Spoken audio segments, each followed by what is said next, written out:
LG refrigerator. How to level a side-by-side model. These tools are required. The plate is optional. Check the video details for more information.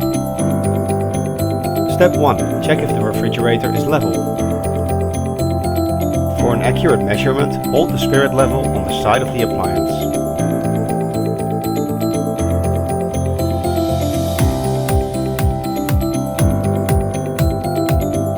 Step 2. Adjust the legs.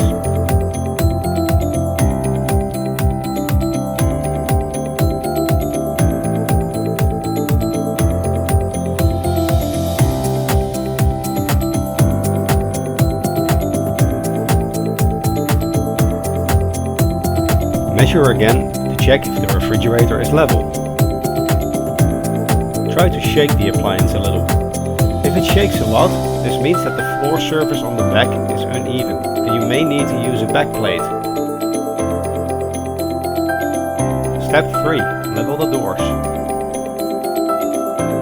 Notice the difference in the height of the doors. To adjust the height of the door, we turn the adjustment screw as shown here.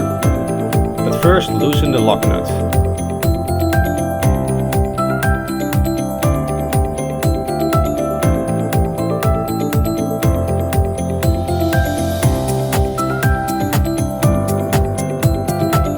Now measure again to check if the doors are level. Finally, do not forget to retighten the lock nut.